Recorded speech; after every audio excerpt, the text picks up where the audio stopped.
Programme में एक बार फिर खुशामदीद। बात हो रही थी निगरां वज़ीर-ए-आज़म कौन होगा और क्यों इस्लामाबाद और पिंडी के कॉरिडोर्स में तवील मुद्दती निगरान सेटअप की बातें हो रही हैं और इसके ऊपर पाकिस्तान पीपल्स पार्टी के तहफ़्फ़ुज़ात पहले दिन से ही थे और अब ये तहफ़्फ़ुज़ात और ज़्यादा बढ़ गए हैं। आज इलेक्शन एक्ट तरमीमी बिल जो है वो पार्लियामेंट में मंजूर किया गया। निगरान वज़ीर-ए-आज़म के इख्तियारात में इजाफ़ा हुआ। इसके ऊपर पाकिस्तान तहरीक इंसाफ और पाकिस्तान पीपल्स पार्टी की तरफ से रज़ा रब्बानी साहब ने मुखालफत की। रज़ा रब्बानी साहब कल भी मुखालफत कर रहे थे, लेकिन ये बिल अक्सरियती राय से मंजूर कर लिया गया है। इसके ऊपर जो बाकी जमातें हैं, शेख रशीद साहब ने भी कहा है जी कि ये इलेक्शंस को मशकूक बना देगा। ये मामला शाह महमूद कुरैशी साहब कह रहे हैं, जो नायब कुप्तान है PTI के, कि वो तहरीक इंसाफ को इंतखाबी इस्लाहात से ही के बिल से ही दूर रखा गया है। इस पर मज़ीद बात करेंगे कि ये तहफ़्फ़ुज़ात हैं पॉलिटिकल स्टेक होल्डर्स के और ख़ुद जो इत्तेहादी जमातें हैं इस वक्त की हुकूमत की, तो उनके भी तहफ़्फ़ुज़ात हैं। तो ये मामला क्या हमारे सियासतदान ख़ुद माजी में भी हमने देखा, पंजाब के इलेक्शंस का मामला हो या KP के इलेक्शंस का मामला, बहुत सारी जगहों पे वो जमहूरी रवैये हमें नज़र नहीं आए और ख़ुद आइन और कानून की पासदारी भी नज़र नहीं आई। तो मामला क्या स्टेक होल्डर्स ख़ुद आप ख़राब कर रहे हैं और अगर निगरान सेटअप लंबा हुआ तो उसका नुकसान इन्हीं सियासी जमातों को होगा। इस पर बात करेंगे। हमें ज्वाइन किया है सीनियर तज़कियाकार जनाब तारिक हसन साहब ने। तासा खुशामदीद कहते हैं आपको शो में। जी शुक्रिया बहुत। तासा किस तरह देखते हैं आप, चूँकि तमाम ही पॉलिटिकल पार्टीज़ के जो आला लीडरशिप है उसके साथ रब्ते में भी रहते हैं, आप कवर भी करते हैं, ज़्यादा इंटरव्यूज़ भी करते हैं, बातचीत भी होती है, किस तरह देखते हैं बड़ी बीइंग अ मीडिया स्टूडेंट और पॉलिटिकल साइंस के स्टूडेंट होने के नाते मुझे जो चीज़ें समझ आ रही हैं, ये मामला इतना आसान नहीं है जिस तरह डिस्कस किया जा रहा है। और इख्तियारात हमने देखा पहली दफ़ा पाकिस्तान की तारीख में निगरान वज़ीर-ए-आज़म को इख्तियारात भी दिए जाएंगे, बहुत सारी जगहों पे एक्सेस भी मिलेगा। उसको पुश बैक कहाँ से मिलेगा ये आप और हम जानते हैं, ये TV टॉक शोज़ में डिस्कस करने वाली बात नहीं है। तो ये मामला आपको नहीं लगता कि शायद मुस्लिम लीग नॉन पाकिस्तान पीपल्स पार्टी की लीडरशिप किसी हद तक कन्विंस है, लेकिन रज़ा रब्बानी साहब ने मुखालफत की, बाकी लोग मिला जुला रुझान रहा, ये अपने हाथ से ही मामलात पॉलिटिकली ख़राब नहीं करने जा रहे? अगर इस तरह हो गया और निगरान सेटअप अगर साल, 1.5 साल, 2 साल के लिए आया तो नुकसान तो जमहूरी क़ुव्वतों का नहीं होगा जनाब? देखिए, मैं ये समझता हूँ कि उन्होंने जो भी आज किया फैसला एम्पावर करने का केयर टेकर प्राइम मिनिस्टर को जी, तो उसमें जाहिर है कि ये दोनों पार्टीज और बाकी पार्टीज भी ऑन बोर्ड नहीं होंगी और छोटी मोटी रिजर्वेशन हर एक की फिर भी रह गई होगी, लेकिन मेजर पावर जो है वो तो जाहिर है कि उन्होंने तय किए होंगे मामलात को। और मुझे ऐसा लग रहा है कि एम्पावर करने के पीछे एक शायद ये भी मकसद है कि स्टेक होल्डर जो है उन्होंने केयर टेकर के मामला जो है वो काफ़ी हद तक कंसेंसस के साथ तय कर लिए और उन्हें इस बात का यकीन है कि जिन लोगों को वो लाएंगे वो पावर का सही इस्तेमाल करेंगे और मामलात को उसी अंदाज से चलाएंगे जिस तरह के एक उनकी जो उन्होंने तय किए हैं उसके और जो पॉलिसीज उन्होंने तय की हैं उसको कोई डिस्टर्बेंस नहीं होगी। ठीक, तो सब आप जो बात कर रहे हैं या जिस तरफ निशानदेही कर रहे हैं इसमें कोई शक नहीं, माजी को देखते हुए आप मुस्तकबिल का फैसला करते हैं ना, तो ये माजी में ये सारे तजर्बे नाकाम रहे, सियासतदान मिलिट्री इस्टेब्लिशमेंट पे भरोसा करते रहे और उस चीज़ का फ़ायदा नहीं बल्कि नुकसान हुआ। मिलिट्री जो क़यादत है वो सिविलियंस पे जब भरोसा किया उनको भी वहाँ पे कोई खातिर खा वो नहीं मिला। तो ये दोनों ऐसी चीज़ें हैं जो वक्त के साथ अपनी जो टिल्ड है वो करते हैं मामलात को। तो आपको नहीं लगता कि वक्ती शायद हमें लग रहा है कि शायद नॉन को या पाकिस्तान पीपल्स पार्टी को फ़ायदा हो जाएगा, लेकिन ये फ़ायदा आगे चलकर वफादारियाँ कैसे तब्दील होती हैं आपने हमने देखा है? देखिए, एक तो बिल्कुल जाहिर है कि ये हमारे तजर्बात जो हैं वो बहुत ही हैरान कुन भी हैं और बड़े हम लोगों के लिए मुश्किल सूरत हाल के बाइस भी बनते रहे हैं। तो ये आपकी बात तो बिल्कुल ठीक है, लेकिन मेरा ख्याल ये है कि हमारे पास कोई ऑप्शन नहीं है एक दूसरे के ऊपर ट्रस्ट करने के अलावा और एक दूसरे के मामला को समझने के अलावा। मैं समझता हूँ जो मेजर स्टेक होल्डर हैं जी, वो तमाम के तमाम एक तजर्बाकार पार्टियां हैं और वो इन सारे तजर्बों को देखने के बावजूद भी अगर इन चीज़ों को एग्री कर गए हैं और मामला को आगे की तरफ बढ़ा रहे हैं तो यकीनन उन्हें इस बात का कोई भी शुबा नहीं होगा कि मामला ख़राब होंगे। और मामला अगर ख़राब होंगे भी तो जाहिर है कि फिर इलेक्शन के बाद उन्हीं में से किसी ने इक़्तिदार में आना है, और इक़्तिदार में आने के बाद फिर वो बेहतर करेंगे चीज़ों को। तो मैं नहीं समझ रहा कि इनको कोई शक्कू को शुबात हैं और ये चीज़ों को आगे बढ़ाएंगे। रज़ा रब्बानी साहब का आपने जिक्र किया है, जाहिर है कि एक पीपल्स पार्टी जो है वो एक छोटा मोटा रिजर्वेशन तो रखती है, और रज़ा रब्बानी उनके बहुत अच्छे स्पोक्स पर्सन भी हैं। तो वो जाहिर है उन्होंने अपनी जो भी रिजर्वेशन थी वो उसको बताया उन्होंने, और पार्टी का मखूब भी बताया। लेकिन अब सूरत हाल मैं समझता हूँ कि आगे की तरफ जा रही है और कंसेंसस के साथ जा रही है। इक्का दुक्का छोटी मोटी कोई रिजर्वेशन रहेंगी, आखिर तक रहेंगी, और इलेक्शन के बाद भी रहेंगी। ठीक, तो ये सारी चीज़ें बिल्कुल हमें उसी अंदाज से लेके जानी है और उसी अंदाज से उसको देखना है।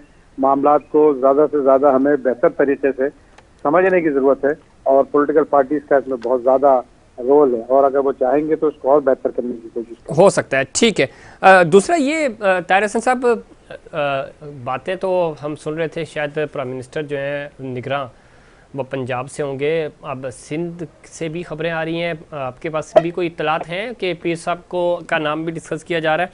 आपसे पहले हमारे साथ डॉक्टर सफदर अब्बासी साहब थे, उन्होंने भी कहा कि उनसे ज़्यादा अच्छा और मौजू आदमी हो नहीं सकता इस वक्त के हालात के मुताबिक।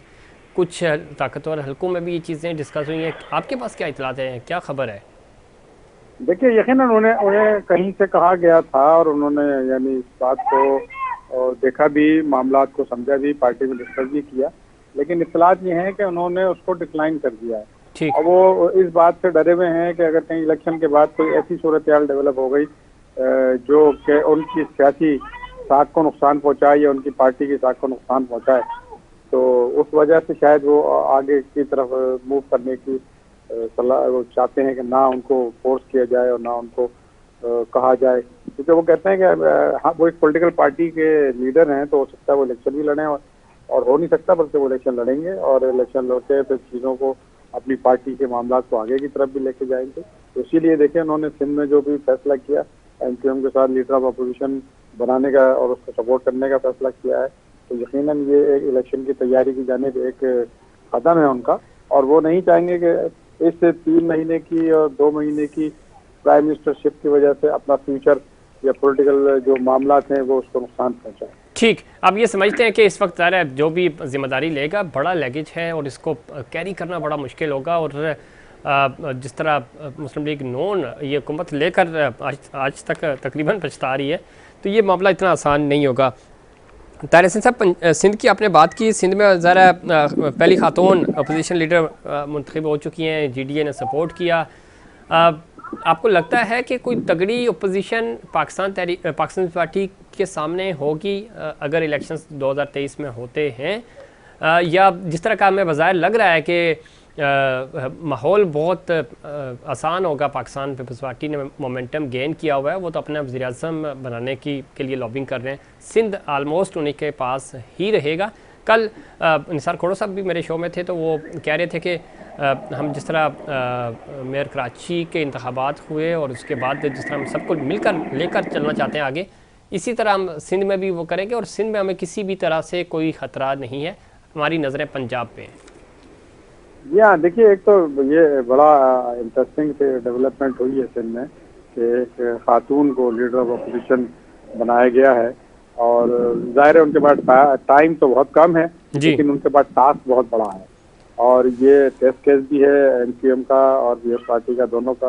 तो जो पीएस पार्टी तो खासी मैच्योर है और ज़्यादा उसका स्टेक है, तो फर्स्ट टाइम जो है वो एक खातून लीडर ऑफ अपोजिशन बनी है, और मामला को किस तरह हैंडल करती हैं, किस तरह लेके जाती हैं, एक अच्छी पार्लियामेंटेरियन तो हैं वो, और तो लेकिन ये है कि उनको अभी इन मामलात के जो आगे की तरफ आने वाले हैं बड़े फैसले करने के लिए उनका कितना तजर्बा है, ये अब उनकी सलाहियत बताएगी। जाहिर पार्टी उनके पीछे होगी, और एमक्यूएम का ये एक बड़ा इम्तहान होगा कि अगर चीज़ें संजीदगी के साथ और मेच्योरिटी के साथ आगे लेके गए तो उनका पॉलिटिकल करियर जो है वो और बेहतर होगा, और आगे की तरफ एमक्यूएम को मौका मिलेगा अपनी सियासत करने का। लेकिन ये डिपेंड करता है कि पार्टी उनके पीछे खड़े होकर किस तरह उनको गाइड सपोर्ट करती है। बहुत शुक्रिया जनाब ताहिर हसन साहब, आप बता रहे थे सिंध की सूरत हाल और ख़ासतौर पर निगरान वज़ीर-ए-आज़म के हवाले से देखना ये है कि अब ये जो चीज़ें हैं वो कैसे बेहतरी की तरफ जाएंगी। MQM के पास अपोजिशन आ गई है यहाँ पे सिंध में, और वफाक में वो इत्तेहादी है, वफाकी हुकूमत के साथ वहाँ पाकिस्तान पीपल्स पार्टी भी है। तो ये ज़िम्मेदारी ज़रूर होगी, एक चांस भी होगा MQM के लिए। MQM के पास गवर्नरशिप है और साथ ही साथ अब उनके पास कुछ ही दिनों के लिए, लेकिन कम से कम पोजीशन उनको मिल गई, और पहली खातून अपोजिशन लीडर होने का एहसास भी राना अंसार साहिबा को ये उनके नाम रखा। ये देखना ये है कि माहौल क्या बनता है सिंध में। पाकिस्तान पीपल्स पार्टी की जो कारकर्दगी है वो तो सबके सामने ही है, लेकिन कारकर्दगी से बढ़कर उनकी जो लॉबिंग है, और जिस तरह जरदारी साहब मफाहमत लेकर चल रहे हैं, दूर दूर तक हमें मुकाबला नज़र नहीं आ रहा। और जिस तरह अभी प्रोग्राम में हम बात भी कर रहे थे, सफदर अब्बासी साहब भी कह रहे थे कि पाकिस्तान की सियासत में चीज़ें बदलती हैं, माहौल बदलता है। अभी निगरान सेटअप आएगा, इवन निगरान सेटअप की अनाउंसमेंट होगी प्राइम मिनिस्टर के लिए, तो उससे ही चीज़ें बदलना शुरू हो जाएंगी। मोमेंटम और वो लोग जो चीज़ें बदलते हैं, जो माहौल देखकर फ़ैसला करते हैं, तो वो अपने फ़ैसले करना शुरू कर देते हैं। इन तमाम इश्यूज़ पे बात करेंगे। मैं ज्वाइन किया है जनाब डॉक्टर महफूज यार खान साहब ने, सीनियर सियासतदान है, सीनियर रहनुमा है MQM पाकिस्तान के। डॉक्टर साहब खुश आमदीद कहते हैं आपको प्रोग्राम में। बहुत शुक्रिया डॉक्टर साहब। एक तो जी डॉक्टर साहब, एक तो सिंध में आपके पास अपोजिशन आ गई, पहले आपके गवर्नर थे, कुछ ही दिनों के लिए सही, लेकिन अपोजिशन लीडर आपको मिल गई हैं खातून, और पहली दफ़ा सिंध असम्बली में ऐसा हुआ।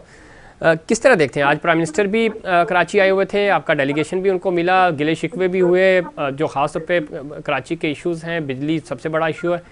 किस तरह देखते हैं? अभी आपने इलेक्शंस में भी जाना, अगर इलेक्शंस हुए तो आज की ये डेवलपमेंट्स, प्राइम मिनिस्टर से मुलाकात और दूसरी तरफ अपोजिशन लीडर। देखिए, ये तो जो हमारे मुतालबात या जो जद्दोजहद MQM पाकिस्तान कर रही है, जी जी, आज की प्राइम मिनिस्टर से मुलाकात भी उसी का एक हिस्सा थी। ठीक है। उसकी वजह ये है कि हमने जो मर्दमशुमारी पर जो हमारे तहफ़्फ़ुज़ात थे जी, वो अभी पूरी तरीके से दूर नहीं हो पाए, लेकिन उसके बावजूद भी हमने कहा कि जो 1% या 5% का जो आप टेस्ट कर रहे हैं, कर लीजिए। ठीक है। सेंसस कमिश्नर से भी इसी बात पर बातचीत हुई, और आज हमने सिंध की तारीख में एक नई लीडर ऑफ द हज़्ब इख्तिलाफ खातून को इंट्रोड्यूस किया है। ये भी MQM पाकिस्तान का खासा है, ठीक, कि हम वो काम करते हैं जो दूसरा फिर हमारी तकलीद करे। तो इंशाअल्लाह ताला आने वाले इंतखाबात में नई हल्का बंदियों के साथ सेंसस जो नया है वो हमारा मुतालबा है। ठीक है जिस डॉक्टर साहब, ये मुतालबा तो अच्छा है ज़ाहिर, और पहले दिन से आप ये मुतालबा करते हुए नज़र आ रहे हैं। आप पहले भी इस पे बात करते रहे, आपने प्रोटेस्ट किया कराची में, आप इस्लामाबाद में, और हर हुकूमत, पिछली हुकूमत के साथ भी आप ये चीज़ें शेयर करते रहे। तो अल्लाह करे कि ये मामला हल हों। दूसरा, निगरान सेटअप आ रहा है। निगरान सेटअप क्या देखते हैं? आपका बड़ा वसी तजर्बा है, और आपको लगता है कि जिस तरह की तैयारी, जिस तरह की आवाज़ें आ रही हैं, निगरान सेटअप आएगा, थोड़ा सा लंबा हो जाएगा, ज़्यादा देर रुकेगा, या आपको लगता है कि नहीं 2023 में ही इलेक्शंस हो जाएंगे वक्त के मुताबिक?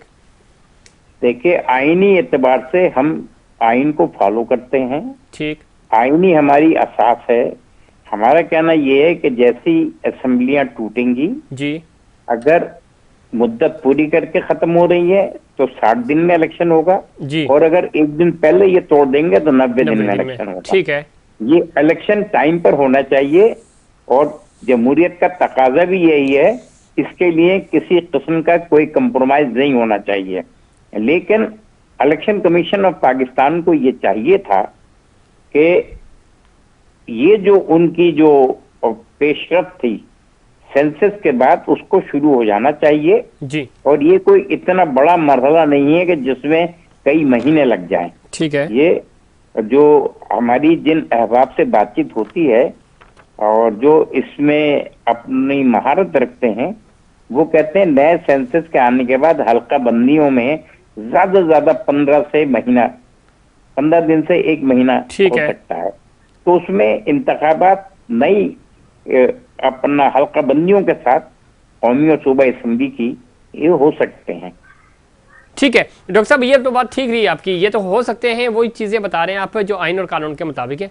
ऐसा और जिस तरह की तैयारी है पॉलिटिकल स्टेक होल्डर्स की, हमें नहीं लग रहा। पंजाब आपके सामने है, वहाँ 90 दिन में इलेक्शंस कराने थे, सुप्रीम कोर्ट ने ऑर्डर दिया, नहीं हुए। केपी में इलेक्शंस नहीं हो सके इस वक्त भी जो जी जी पंजाब और केपी का मामला जरा मुख्तलिफ था। ठीक है डॉक्टर साहब, मुख्तलिफ जरूर था, लेकिन आपने आइन का रेफरेंस दिया, कानून का, तो वो तो ये कहता है ना कि मुख्तलिफ हो या ना हो, जिस तरह ज़िमनी इंतखाब होता है आपको उसमें जो फाइनेंसेस इन्वॉल्व हो रहे थे जी जी वो डबल खर्च होते, और इसलिए हम ये चाहते थे जब कौमी असम्बली तहलील हो जाए तो तमाम सूबाई असम्बलियों के और कौमी असम्बली के इलेक्शन एक ही दिन में हो। ठीक है डॉक्टर साहब, वो तो ठीक है, समझ आ गई, लेकिन अभी जो तरमीमी बिल आया है पार्लियामेंट में, इलेक्शन एक्ट तरमीमी बिल, उसमें निगरान वज़ीर-ए-आज़म के इख्तियारात में इजाफा किया गया है, और ये भी पाकिस्तान की तारीख में पहली बार हो रहा है कि इतने इख्तियारात के साथ निगरान प्राइम मिनिस्टर आएंगे।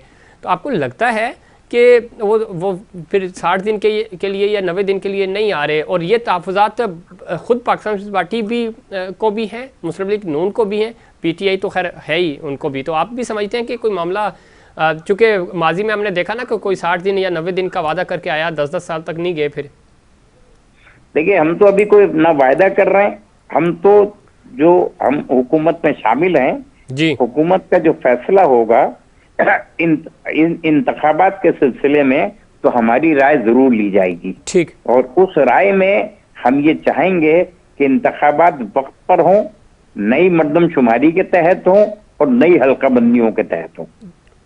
सर ये तो बड़ा बुनियादी सा मुतालबा है आपका, लेकिन बाज़ाहिर कहाँ, महफूज भाई आपको भी पता है, हमें भी पता है, कहाँ पूरा हो रहा है और किसने पूरा करना है? नहीं देखा ना, नहीं पूरा हुआ था बल्दियात में, हमने बाइकाट किया। तो बाइकाट से तो नुकसान ही है, फायदा तो कोई नहीं है। देखा, मेरी बात तो समझे, ये तो उस वक्त के हालात बताएंगे कि बाइकाट का नुकसान है कि फायदा है। ठीक, मुत्तहदा कौमी पाकिस्तान इस शहर की हर सीट का दिफा करेगी और अपने उम्मीदवारों को भरपूर अंदाज से इलेक्शन लड़ाएगी। ठीक है डॉक्टर साहब, आपको ये लगता है कि एक तो ये कि ठीक है, अल्लाह करे आइन और कानून के मुताबिक इलेक्शंस हो जाएं, नहीं हुए इलेक्शन तो फिर क्या सूरत हाल होगी? अगर सिस्टम ये लंबा हो गया कि ज़ाहिर माशी तौर पे हमें बड़ा प्रेशर है, और यही वजह है ना कि निगरान वज़ीर-ए-आज़म को थोड़े से इख्तियारात भी दिए जा रहे हैं।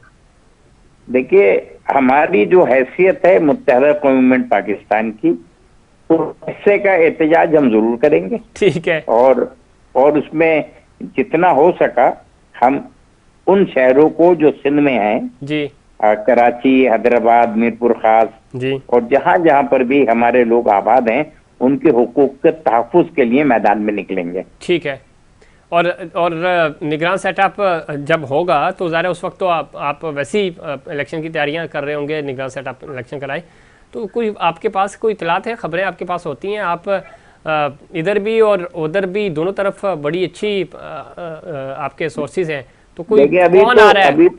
अभी तो बैरोक्रेट्स पे ही कहानी चल रही है, नया नाम तो कोई आया ही नहीं है। अच्छा, ये पीर साहब का नाम भी आ रहा था, तो है कोई ऐसी इतलात?